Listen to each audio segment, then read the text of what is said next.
안녕하세요. 챕터 65의 Drug Resistance와 Molecular Testing to Select Appropriate Drugs 부분 발표를 맡게 된 44번 유채화입니다. 발표 순서는 다음과 같이 교재 순서로 진행됩니다. 약물을 체내에 투여하였을 때 적절히 작용하는 경우도 있지만 그렇지 못한 경우도 존재합니다. 이에 대해 약물에 대해 저항성을 가지고 있다고 하는데요. 약물에 대해 저항을 가지는 기전은 주로 세 가지로 볼 수 있습니다.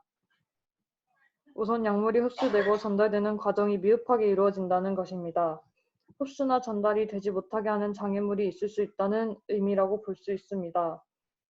두 번째는 약물을 수송하고 활성화시키고 작용한 뒤에 제거하는 과정에서 유전적으로 변할 수 있는 가능성이 존재한다는 것입니다.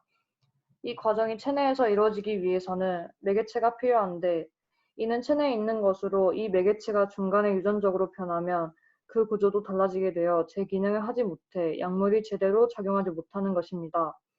마지막으로 약물의 표적이 되는 세포나 조직에서 돌연변이가 발생하거나 약물의 작용이 원하는 대로 이루어지지 않는 것입니다. 이는 표적 부위의 변화로 인해 약물이 제대로 결합하지 못하기 때문에 저항이 발생하는 거라고 할 수 있습니다.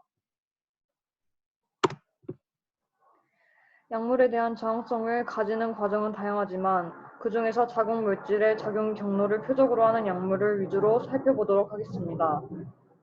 BCR-ABA 억제제와 상피세포 성장 요소 수용체인 EGFR의 억제제는 약물의 작용 경로에 관여하는 효소를 표적으로 하는데 이 효소에 돌연변이가 생기면 이 두 억제제에 대해 저항성을 가지게 됩니다. 앞에서 말한 표적세포에 돌연변이가 발생해 저항성을 가지게 된 경우입니다. 또한 DNA 손상을 인지하는 과정에서 결함이 생겼거나 손상된 DNA를 수리하는 효소가 과발현되어 표적세포에 이상이 생기면 세포 독성 약물에 대해 반응하지 않게 됩니다. 그리고 세포 예정사가 이루어지는 경로에서 이상이 생기면 약물이 표적세포에 작용하여도 더 많은 수가 생겨나기 때문에 세포 독성 약물과 경로를 표적으로 하는 약물의 효과가 나타나지 않는다고 할 수 있습니다. 교재에서 면역 체크포인트 억제 약물에 대한 언급도 있었으나 다른 항암제와는 다른 패턴을 보인다는 것 외에 다른 특징을 언급하지 않았습니다.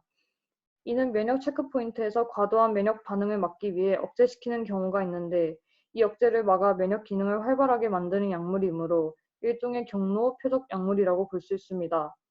세포 독성 약물과 경로 표적 약물은 각각 작용하는 기전이 다르고 저항성을 가지는 경우도 다르므로 이 두 약물을 적절히 조합하면 효과적인 치료법을 발견할 수 있지 않을까 이 책에서는 말하고 있습니다. 예를 들어 키메릭 항원 수용체를 운반하는 T세포는 항원을 인식하는 도메인을 가지는데 그중 CD19를 표적으로 하는 T세포는 B세포에 작용하여 전에 치료를 받았던 재발성 B세포 백혈병 환자들에게 70에서 90%의 효력을 보이는 것으로 나타났습니다. 이는 기존 치료법들과 교차점이 없었으므로 효과적인 치료법이라고 볼 수 있습니다. 앞에서 언급한 약물에 대한 저항성이 사람마다 다르게 나타나기 때문에 우리는 적절한 약물을 찾아서 치료해야 합니다. 이를 위해 임상실험과 치료에서 바이오마커가 많이 이용되고 있습니다. 또한 이를 이용한 실험 중 일부는 FDA에서 컴패니언 다이그노스틱스로 승인했는데 이는 바이오마커를 이용한 실험이 그만큼 유용성을 인정받고 있다는 것입니다.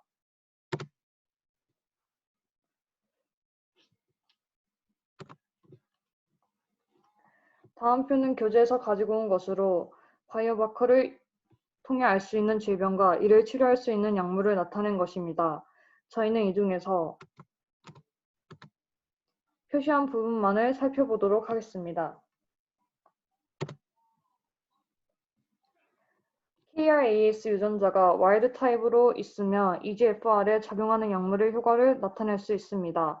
그러나 KRAS 유전자의 돌연변이가 발생하면 결장암 환자의 경우 동양의 EGFR을 억제하는 세툭시막과 파니투무맘이 작용하지 못하므로 치료제로서 부적합하게 됩니다. EGFR에 돌연변이가 발생하는 경우는 두 가지로 표에 나타나 있는데 그중 위의 경우에는 아파티닙, 엘로티닙, 제피티닙이 70%의 폐암 환자에게서 효과를 보인 것으로 나타났습니다. 그리고 T790M의 돌연변이가 발생한 경우에는 기존에 있던 1세대와 2세대 억제제에 대해서는 저항성을 보였으나 3세대 억제제인 오시멀티닙에 대해서는 민감하게 반응해 효과를 보인 것을 알 수 있었습니다. EGFR은 상피세포의 증식과 분화에 중요한 역할을 하는 수용체로 세포질 쪽에 티로신 카이네이즈를 두어 리간드가 수용체에 결합하면 세포질 내에서 인산화 작용이 일어나 일종의 신호로 작용해 세포의 증식이나 분화를 유도합니다. 그러므로 암에 있어서 EGFR을 억제하는 것이 항암제의 역할로 중요합니다. EGFR의 작용 경로를 억제하는 방법에는 두 가지가 있는데 하나는 수용체의 티로신 카이네이즈를 억제하는 것이고 다른 하나는 세포 바깥 부분의 리간드 결합 부위를 억제하는 것입니다. 카이네이즈를 억제하는 약물에는 이 슬라이드에 있는 항암제들이 있는데 이 중 예를 들어 제프티닙의 억제 과정을 설명하자면 카이네이즈의 ATP 결합 부위에 경쟁적으로 결합하여 카이네이즈의 활성을 억제하는 것입니다.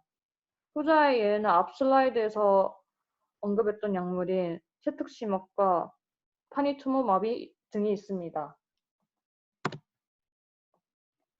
ALK 유전자 부분에 잔저가 있는 폐암 환자의 경우는 ALK 억제제에 대해 70% 정도 효과를 보인 것으로 나타났습니다.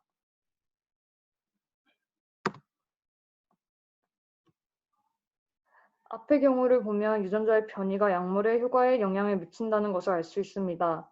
이는 DNA 서열의 다양성이나 RNA의 발현 수준에서 유전적인 차이가 발생하면 약물의 독성이나 안티튜머 반응에 영향을 주기 때문입니다. 예를 들어 5-플로로유라실의 표적인 티미딜레이트 신테이즈 유전자의 프로모터는 텐뎀이 반복되는 수가 효소의 발현 정도를 결정하는데 그 수가 많을수록 대장암 환자에게서는 약물에 대한 반응이 높아집니다. 반대로 5-플로로유라실의 분해산물인 디하이드로피리미딘 하이드로게네이즈의 유전자의 다양성을 효소의 활성을 감소시켜 오히려 약물의 독성을 높입니다. 또 다른 예시로는 유전자 발현 프로파일링이 있습니다. 이는 mRNA의 수준을 밝히는 기법으로 이를 통해 정량의 프로파일을 알아낼 수 있어 초기 유방암 환자는 유전자 전체가 아닌 21개 유전자를 샘플로 하여 유전자의 발현 패턴과 질병과의 관계를 기반으로 하여 유방암의 진행을 예측할 수 있습니다. 이 사진은 유전자 발현 프로파일링의 예시로 가져온 그림으로 유전자의 발현 정도가 표현되는 것입니다. 여기서 초록색으로 표시된 부분은 발현이 감소된 부분이라고 합니다. 유전자 발현 프로파일링을 통해 세포가 특정 치료에 대해 어떻게 반응하고 있는지 알 수 있습니다. 비록 유전자의 종류가 매우 다양하고 생존에 필수적인 유전자가 많고 세포에서 발현되지 못한 유전자도 많아 정확한 결과가 나오지 않을 가능성이 있지만 시간이 적게 들고 굳이 전체 유전자가 아니라 일부 유전자를 이용해서도 분석할 수 있다는 점에서 유용한 방법입니다.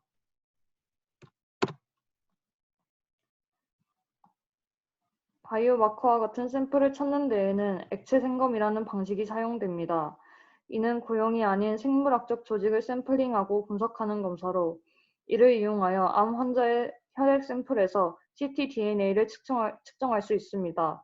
실제로 유방암 환자가 항에스트로겐 치료를 받는 동안 체내에 있는 돌연변이 에스트로겐 수용체가 아로마테이즈 억제제 처리의 후속 저항과 일치한다는 것을 밝혀냈고 EGFR 돌연변이를 가진 대장암 환자는 치료를 받는 동안 돌연변이 KRAS DNA 수가 증가하다가 치료가 중단되면 본래의 수치로 돌아간다는 것을 보여주었습니다. FDA에서는 최근 액체 생검을 통해 NSCLC 환자의 혈액 샘플에서 돌연변이 EGFR 유전자의 유무 여부를 확인한 후에 엘로티닙 치료의 대상자를 선별하여 조직 검사의 필요성을 줄일 수 있는 연구를 진행하는 데 승인을 했으며 이러한 연구들이 성공적으로 이루어지면 치료 모니터링과 액체 생검을 조합해 약물의 효과와 저항성이 발생하는 단계를 분석하는 데 큰 도움을 줄 것이라고 전망하고 있습니다. 앞에서 언급한 것처럼 적절한 약물을 찾기 위해 다양한 연구들이 이루어지지만 약물로만 치료하는 것에도 한계가 있습니다. 세포독성 약물에 대한 임상적 효과는 종양의 크기로만 볼 수 있는 방사학적 평가가 전부이며 경로표적 약물은 종양의 성장을 늦추거나 멈추기 위해 이용되는 것이므로 질병의 진행 속도로 그 효과가 평가되어야 하기 때문에 암에 대해 완전히 적절하게 작용되고 있다고 할 수 없습니다. 그러므로 가장 이상적인 목표라고 할 수 있는 치료 효과가 있으면서도 독성이 없는 결과를 얻기 위해서는 약물의 효능을 평가해 이들을 적절하게 조정하는 것이 중요합니다. 특히 암 치료는 약물 치료뿐만 아니라 다른 치료 방식과도 조화를 맞추어야 합니다.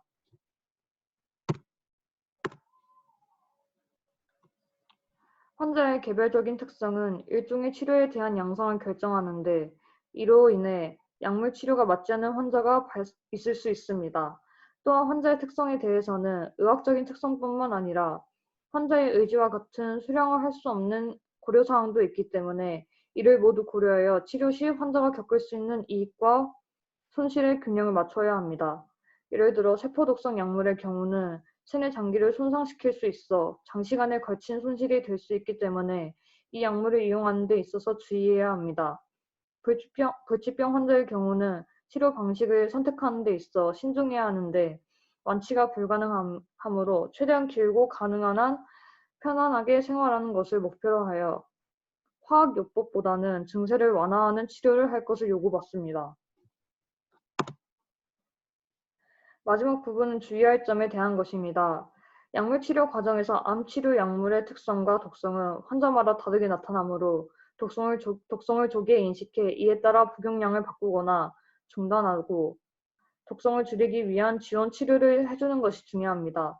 더군다나 체내 장기에 영향을 주는 독성은 늦게 발견되면 지원 치료로도 되돌릴 수 없어 영구적인 손상이 생기기 때문에 이러한 독성을 지닌 약물은 표준화된 프로토콜을 준수하고 사용 지침을 지켜 독성을 최소화하여야 합니다.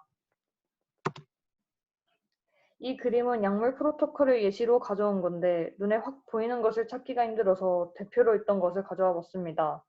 보시면 약물 이름과 복용량, 투여 방법 등이 표기되어 있는 것을 볼 수 있는데 이는 여러 연구와 인상을 거쳐 표준으로 만들어진 결과입니다. 앞의 내용들이 이 교재의 주요 내용이고 이 내용은 참고사항으로 작게 적혀 있던 것입니다.